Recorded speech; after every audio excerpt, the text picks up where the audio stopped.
నమస్తే అండి. నమస్తే సార్. చూడండి, పొంగనూరు పుడింగి పెద్దిరెడ్డి రామచంద్రారెడ్డికి బిగుసుకున్న వచ్చు. ఆయన మీద మీకు తెలుసు, బీసీవై భారత యువజన సంఘ పార్టీ అధ్యక్షులు రామచంద్ర యాదవ్ గారు అంతకుముందు ఆయన మీద ఒక కేసు వేశారు.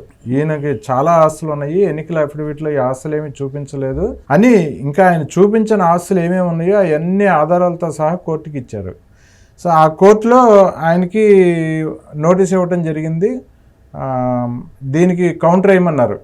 పెద్దిరెడ్డి రామచంద్రారెడ్డి గారికి నోటీస్ ఇచ్చారు కౌంటర్ వేయమని. వాళ్ళు కౌంటర్ వేశారు. అది మళ్ళీ తదుపరి విచారణ సెప్టెంబర్ 9వ తారీఖు వాయిదా పడింది. దేశంలోనే ఉన్న ఎన్నికల కేసుల్లో అతివేగంగా విచారణ జరుగుతున్న కేసు ఇదే. సో పెద్దిరెడ్డి రామచంద్రారెడ్డి కేసు ఖచ్చితంగా ఇది ఓడిపోతారని, ఆయన అనర్హుడిగా వేటు పడుతుందని చెప్పి వార్తా కథనం ఒకటి మీడియా వర్గాల్లో నడుస్తుంది. దీని మీద ఏం చెప్తారు సార్? పెద్దిరెడ్డి రామచంద్రారెడ్డి గారు పేరులోనే పెద్దిరెడ్డి, వైఎస్ఆర్సీపీ పార్టీలో ఉన్నటువంటి పెద్దిరెడ్డి రామచంద్రారెడ్డి, ఇంటి పేరు పెద్దిరెడ్డి. ఈయన వ్యక్తిత్వం కూడా పెద్దిరెడ్డి లాగానే ఉంటుంది సార్. అంటే మామూలు రెడ్ల మాదిరి ఉండదు సార్, పెత్తందారి రెడ్ల మాదిరి ఉంటుంది సార్. నేను ఏమంటున్నానంటే, పెద్దిరెడ్డి రామచంద్రారెడ్డి గారు పొంగనూరు నియోజకవర్గంలో అప్పుడు ఫైళ్లు తగలపెట్టడం జరిగింది. దాని వాల్యూ తాలూకు ఎంత సార్? 75,000 కోట్ల రూపాయలు తాలూకు ఆస్తులు. మరి ఇటువంటి పెద్దిరెడ్డి రామచంద్రారెడ్డి గారు పొంగనూరులో ఫైల్స్ కాల్ చేయడం కానీ, మదనపల్లిలో ఈ రెడ్డప్ప ఇంటి గారి గట్టుకు వచ్చినప్పుడు పోలీసులపైన కాల్పులు జరపడము, కార్లను ధ్వంసం చేయడము ఒకటే రెండా సార్? ఇదే బీసీవై పార్టీ అధినేత అయినటువంటి రామచంద్ర యాదవ్, అంటే ఒక బీసీ సామాజిక వర్గానికి చెందినటువంటి వ్యక్తి, నేత, బడుగు బలహీన వర్గాలకు చెందినటువంటి వ్యక్తి. మరి అటువంటి వ్యక్తి ఇంటిపైన ఏ స్థాయిలో దాడి చేశారో రాష్ట్ర ప్రజలు మొత్తం అందరూ చూశారు. ఇదే పెద్దిరెడ్డి రామచంద్రారెడ్డి గారు ఎదగడానికి గల కారణము చంద్రబాబు గారే అని స్వయంగా రామచంద్ర యాదవ్ గారే చెప్పారు. ఒకప్పుడు ఇదే పెద్దిరెడ్డి రామచంద్రారెడ్డి గారు చంద్రబాబు గారి వేరే వారి ద్వారా చంద్రబాబు గారి దగ్గరికి రాయబారం పంపించి కాళ్ళు పట్టుకున్నారు. బిల్లులు రిలీజ్ చేయకోకుండా ఉంటే చంద్రబాబు గారే పెద్దిరెడ్డి రామచంద్రారెడ్డి గారి ఆర్థిక ఎదుగుదలకు కారణం అని చెప్పేసి స్పష్టంగా చెప్పారు. అంత సహాయం చేసినటువంటి పెద్దిరెడ్డి రామచంద్రారెడ్డి గారికి చంద్రబాబు గారికి ఎన్నిపోటు పడవడం స్టార్ట్ చేశాడు. మరి అంతటితో ఆగాడా సార్? అంతటితో ఆగాడా? లేదుగా. అంతటితో ఆకోకుండా మొన్న ఎలక్షన్ ప్రచారంలో భాగంగా కుప్పానికి వల్ల నీకోకుండా ఎన్ని ఇబ్బందులు పెట్టాలో చివరికి ఎయిర్పోర్ట్లో కూడా ఎయిర్ స్టేషన్ అంటే ఎయిర్పోర్ట్లో కూర్చుంటే పోలీసులు వచ్చి దండం పెట్టినా కూడా చంద్రబాబు గారు అవమానించబడ్డారు సార్. అవమానించబడ్డారు. ఆయన నియోజకవర్గానికి 6 సార్లు ఎమ్మెల్యే అయినటువంటి వ్యక్తి, ఉమ్మడి ఆంధ్రప్రదేశ్ ముఖ్యమంత్రిగా 2 సార్లు పనిచేసినటువంటి వ్యక్తి, నేషనల్ ఫ్రంట్ కన్వీనర్లో జాతీయ స్థాయి రాజకీయాల్లో చక్రం తిప్పినటువంటి వ్యక్తికి తన నియోజకవర్గానికి కూడా వెళ్ళనీకోకుండా చేసినటువంటి వ్యక్తి పెద్దిరెడ్డి రామచంద్రారెడ్డి గారు. కుప్పంలో ఈసారి మేము కొడతా ఉన్నాము, కుప్పంలో కూడా మేము కొడతా ఉన్నాము అని చెప్పేసి చెప్పడం జరిగింది. మరి ఈరోజు అదే కుప్పంలో వైఎస్ఆర్సీపీ పార్టీ ఆఫీసు ఉందా సార్? లేదు. పార్టీ ఆఫీసే తాళం వేసేసి ఆ పార్టీ ఆఫీసుని ఇప్పుడు అమరావతి హోటల్గా నామకరణం చేశారు. అక్కడ కూడా వాళ్ళకి రాజధాని పేరు ఉపయోగపడింది.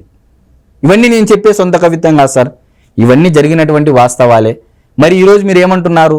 బీసీవై పార్టీ భారత చైతన్య యువజన పార్టీ. మరి ఈ పార్టీ అధినేత అయినటువంటి రామచంద్ర యాదవ్ గారు కేసు నమోదు చేయడం జరిగింది. ఎన్నికల అఫిడవిట్లో ఇతనికి అప్పులు ఉన్నాయని చూపించాడు, ఇంత మేర ఆస్తులు ఉన్నాయని చెప్పేసి చూపించారు. మరి ఇవన్నీ ఏమి ఆస్తులు అని చెప్పేసి తనకున్నటువంటి ఆధారాలతో హైకోర్టులో కేసు వేయడం జరిగింది, పిల్లు వేయడం జరిగింది. దాని మీద విచారణకు రావడం జరిగింది. అయితే ఇక్కడ ఇంకో విషయం ఏంటంటే సార్, దేశంలోనే ఎన్నికల సమయంలో నమోదైన కేసుల్లో అతి వేగంగా విచారణ జరుపుతున్నటువంటి కేసు పెద్దిరెడ్డి రామచంద్రారెడ్డి గారిది. క్లియర్గా చెప్తున్నాను సార్, ఎన్నికల సమయంలో నమోదైన కేసుల్లో అతివేగంగా విచారణ జరుపుతున్నటువంటి కేసు ఏదైనా ఉంది అంటే అది పెద్దిరెడ్డి రామచంద్రారెడ్డి గారి కేసు. అయ్యా ఏందయ్యా నువ్వు పెద్దిరెడ్డి రామచంద్రారెడ్డి గురించి అంతా చెప్తానే ఉన్నావు, మరి ఆయన ఏం మంచి పనులు చేయలేదా అని? మంచి పనులు చేసింది ఏం కనపడతా ఉన్నాయి సార్? సహజ వనరులు, ప్రకృతి సంపద, ఒక్క గాలి ఒకటే అమ్ముకోలేదు సార్ వీళ్ళు. అవును, గాలి ఒక్కటే వీళ్ళు అమ్ముకోలేదు. పంచభూతాలలో ఉన్నటువంటి ఒక గాలి వాయువును మటుకు అమ్ముకోకుండా వదిలేశారు. పాపం వాయుదేవుణ్ణి వదిలేశారు, గాలిదేవుణ్ణి. భూమాతను దోచేశారు, అగ్నిదేవుణ్ణి దోచేశారు, ఆకాశాన్ని దోచేశారు. ఏంది సార్ వీళ్ళు దోయంది? మైన్స్లో రాయలసీమ మొత్తం ఇన్ఛార్జిగా పెట్టినటువంటి పెద్దిరెడ్డి రామచంద్రారెడ్డి గారు గనుల్లో మైనింగ్లో ఇప్పుడు చూశారుగా, మైనింగ్ ఎండిని పరారీలో ఉన్నాడు, మొత్తం అందరూ పరారిలో.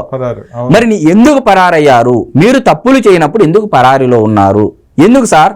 ఇప్పుడు పెద్దిరెడ్డి రామచంద్రారెడ్డి గారు కూడా పొంగనూరు నియోజకవర్గానికి రాలేకపోతున్నారు. ఇక్కడ ఇప్పుడు ఏదో చంద్రబాబు గారు రానియద్దండి అని ఎక్కడ లేదు స్టేట్మెంట్. కార్యకర్తలే, వైఎస్ఆర్సీపీ పార్టీ కార్యకర్తలే తరుముకుండే పరిస్థితి సార్. మమ్మల్ని మోసం చేశావు, పేరుకే మాకు పదవులు, పెత్తనమంతా నీదే, మీ రెడ్లదే అని చెప్పేసి బడుగు బలహీన వర్గాలకు చెందినటువంటి నాయకులు చూసాంగా, కార్పొరేటర్లు కానీ కౌన్సిలర్లు కానీ గుంపగుత్తగా పొంగనూరు నియోజకవర్గంలో చల్లాబాబు ఆధ్వర్యంలో చేరారు. పోయిన నెలలోనే 10 మంది సర్పంచులు, 4 ఎంపీటీసీలు, 1 జెడ్పీటీసీ, అంతకుముందు కౌన్సిలర్లు, చైర్మన్ కూడా. ఏంది సార్ పొంగనూరు నియోజకవర్గము మొత్తం అంతా తెలుగుదేశం పార్టీలోకి గంపగుత్తగా చేరారు. అవును. ఎందుకు చేరారు? మరి జగన్మోహన్ రెడ్డి గారి నాయకత్వం మీద నమ్మకం లేదా? మరి పెద్దిరెడ్డి రామచంద్రారెడ్డి గారి మీద నమ్మకం లేదా? పెద్దిరెడ్డి మిథున్ రెడ్డి గారి మీద నమ్మకం లేదా? అంటే పొంగనూరు నియోజకవర్గంలో ఉన్నటువంటి వైఎస్ఆర్సీపీ పార్టీ కార్యకర్తలు అంతర్మదనం చేసుకోవాలి. నేను క్లియర్గా చెప్తున్నాను సార్. ఈ కేసు ఒక్క పెద్దిరెడ్డి రామచంద్రారెడ్డి గారు సార్ ఇన్ఛార్జీలుగా రాష్ట్రాన్ని మొత్తం 4 వ్యక్తులు పనిచేసుకున్నారు. ఉత్తరాంధ్ర ప్రాంతాన్ని ఒక ఆయన, మధ్యలో ఉన్నటువంటి రాజధాని పరిధిలో ఉన్నటువంటి జిల్లాలను ఒక ఆయన, రాయలసీమ ప్రాంతాన్ని ఒక ఆయన, గుంటూరు అంటే ఈ నెల్లూరు, ప్రకాశం ఈ రీజన్ ఉంటుంది కదా సార్, 3 జిల్లాల రీజను, ఆ ప్రాంతాన్ని ఒక ఆయన పనిచేసుకున్నారు సార్. ఒక వ్యక్తిని అధికారం ఇచ్చేసి జిల్లాలకు నెల ఏదలకి నాకు ఇంత కమిషన్ రావాలి, మీరు ఏం చేసుకుంటారో నాకు తెలియదు. నెల్లూరులో చూసాముగా, ఆ సున్నపురాయి ఏదైతే ఉందో ఆ సున్నపురాయిని ఏ విధంగా ఎక్స్పోర్ట్ చేశారు వీళ్ళు, అనుమతులు లేకుండా క్వారీలు, గనులు అని చెప్పేసి ఎలా జరిగాయి చెప్పండి సార్. ఇప్పుడు వైవి సుబ్బారెడ్డి గారి కొడుకు ఎంటర్ అయ్యాడు, పెద్దిరెడ్డి రామచంద్రారెడ్డి గారి మనుషులు ఎంటర్ అయ్యారు. ఏంది మాకు తెలియకోకుండా నెల్లూరులో ఇంత ఆదాయం ఉందా అని చెప్పేసి అప్పుడు మనం మొదట్లో వీడియో కూడా చేశాము. దాంట్లో కలెక్టర్ పాత్ర కానీ, కలెక్టర్ తమ్ముడు పాత్ర కానీ, రాజకీయ నాయకుల పాత్ర కానీ అందరూ కుమ్మక్కై ఒక సిండికేట్ అయ్యి నీ భాగం ఇంత, నా భాగం ఇంత అని చెప్పేసి మొత్తం నెల్లూరు జిల్లాలో ఉన్నటువంటి సహజ వనరులు మొత్తం దోచేశారు సార్. మరి ఇంత జరిగినటువంటి కేసు ఎన్నికల సమయంలో ఎంత హడావిడి చేశారు సార్ పెద్దిరెడ్డి రామచంద్రారెడ్డి. ఎన్నికలకు ముందు చంద్రబాబు నాయుడు గారు పర్యటనకి వెళ్తే ఆయన మీద అటెంప్ట్ మర్డర్ 307 కేసు, పొంగనూరు అల్లర్లలో ఎవరు సార్ చేసిండేది? అంగళ్ళ కేసు. వాళ్ళు చేసిండేదే కాక తెలుగుదేశం పార్టీ వాళ్ళపైన కేసులు పెట్టి రౌడీ షీటర్లు ఎన్ని సార్? నాకు తెలిసి ఆంధ్రప్రదేశ్ రాష్ట్రంలో ఏ నియోజకవర్గంలో అయినా రౌడీ షీటర్లు ఎక్కువ ఓపెన్ చేశారు అంటే అది ఒక పొంగనూరు నియోజకవర్గమే. ఒకే రోజు 300 మంది మీద రౌడీ షీటర్లు ఎక్కడన్నా ఓపెన్ చేస్తారా సార్?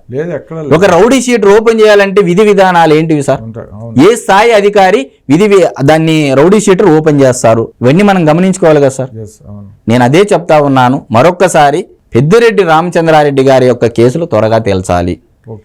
ఇందులో బీసీవై పార్టీ అధినేత అయినటువంటి రామచంద్ర యాదవ్ గారిని కూడా మేము అభినందిస్తున్నాము. మీ ధైర్యానికి, మీ కృషికి, ఆ నియోజకవర్గంలో అంతటి స్థాయి వ్యక్తులతో మీరు పోరాడినందుకు కూడా మీకు మేము అభినందిస్తున్నాము, మా తరపున, మా మీడియా తరపున అని చెప్పేసి మేము చెప్తా ఉన్నాం.